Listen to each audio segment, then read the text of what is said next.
Today, our scripture reading is a psalm about the goodness of God. In another psalm, people of faith are described like trees planted by streams of living water, which yield their fruit in their season. Their leaves do not wither, and in all that they do, they prosper. Today, I'm going to read you a story about the predicament of trees in our world today. The Harmony Tree, a story of healing and community written by Randy Woodley, brought to us by the Mennonite Church in Canada. Not long ago, there lived a vast grove of ancient trees.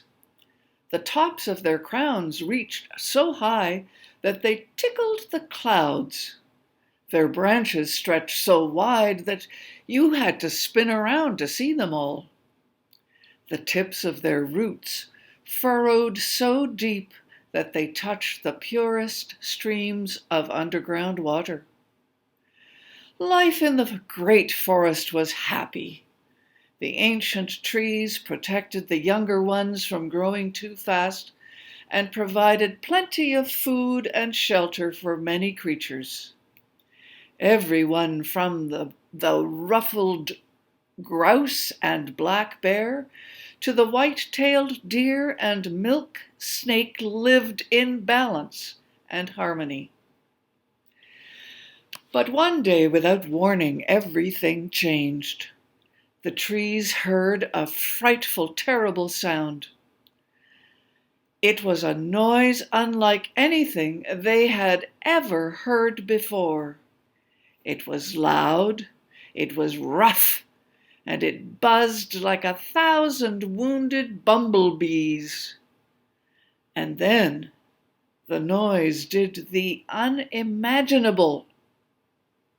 One after the other, trees fell to the ground. First it was the smaller ones. Their cries echoed throughout the forest. But the ancient trees could not stop the horrible sound. Soon after, the old trees were cut down too, falling quietly from the clouds and then crashing to the ground.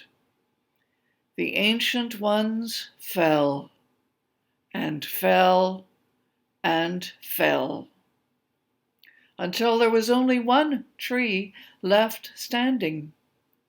She was an ancient grandmother oak, and she did not know why she had been spared. Grandmother Oak waited for the terrible sound to come again. Day after day she wondered when she would fall. Years went by, and Grandmother Oak's only comfort was remembering the years she shared with her friends and relatives in the ancient forest.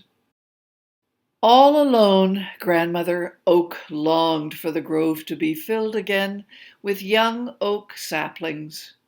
Each autumn she would drop acorns from her branches, but when the seeds turned to young trees, the terrible noise returned, and the trees once again fell. After many years of trying, Grandmother Oak's acorns stopped falling to the ground. She felt like she was dying, no longer able to encourage new growth. Many long years passed before Grandmother Oak saw another tree. Then, one day, square houses started appearing, each surrounded by a fence, and strangely to her surprise, trees suddenly appeared in front of each house.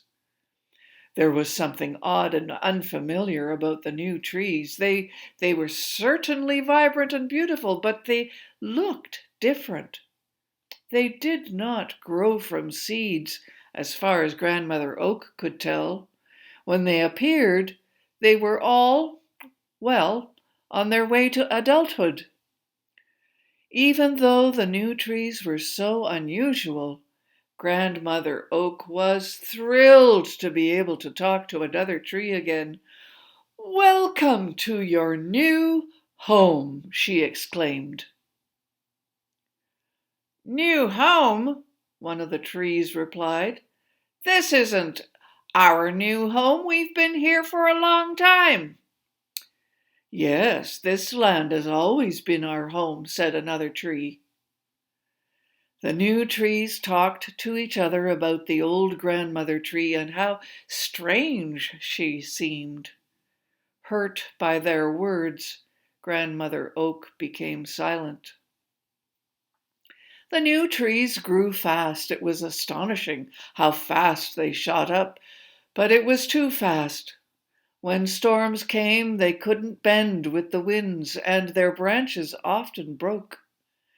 Sometimes the young trees blew over completely because their roots were so shallow. When a tree was damaged, the other trees would wait anxiously. They had heard stories about what happened to injured trees, that they were always replaced with new ones. There was no time for trees to heal. When clouds gathered and skies darkened, the new trees cried and wondered who would be the next to break. After years of silent watching, Grandmother Oak decided to speak. "Friends, you need deeper roots to be strong." "Deeper roots?" asked one of the young trees. "How do we get deeper roots?" Grandmother Oak answered, "Tell me the stories that connect you to this land." The young trees thought to themselves. They were startled. Many had stories from faraway places. Some had stories that spoke of old and new lands, but none had stories that went far, far into this ground. None of them had stories of how this land came to be, stories that told the power of this place, stories of how the Creator was behind and inside it all. Eventually, a few of the trees became curious about the old oak tree.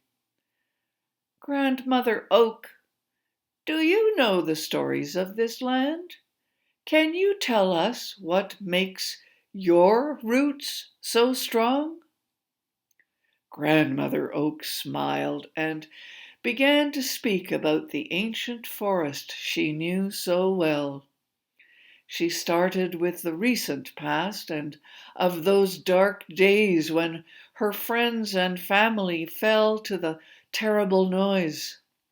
The cries of those trees were still a faint echo, and now that the new trees were listening, they could hear them. Grandmother Oak then spoke of the happy days when her children, grandchildren, and great-grandchildren surrounded her all the way back to 12 tree generations.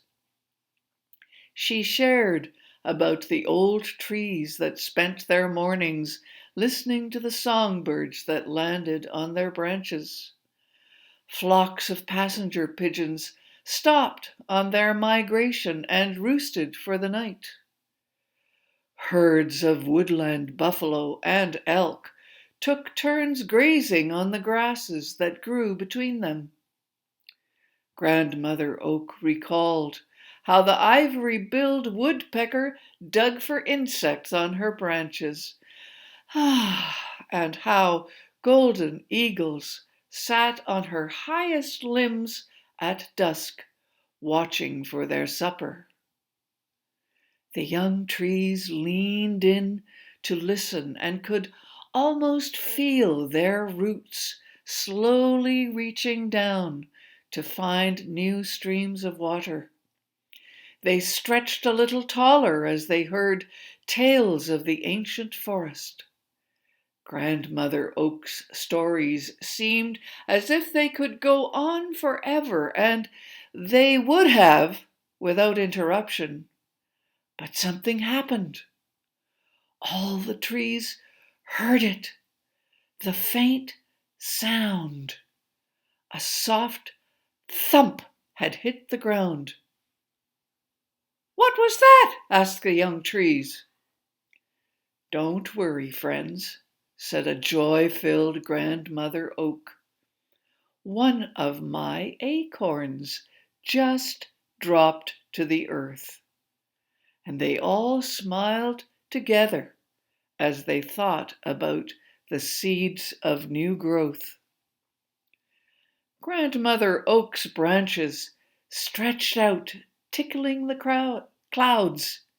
She could feel a gurgle of sap bubbling up inside her, reaching all the way from her strong roots to the tips of her tiny twigs. Cool nights came, and her changing, colorful leaves told her that autumn was on its way, a time to rest, a time to stand tall, and hope for the future of the whole forest once again. And that's the end of the words of this story. But notice, everyone, how the last part of this story is in a picture without words. What does this picture say to you?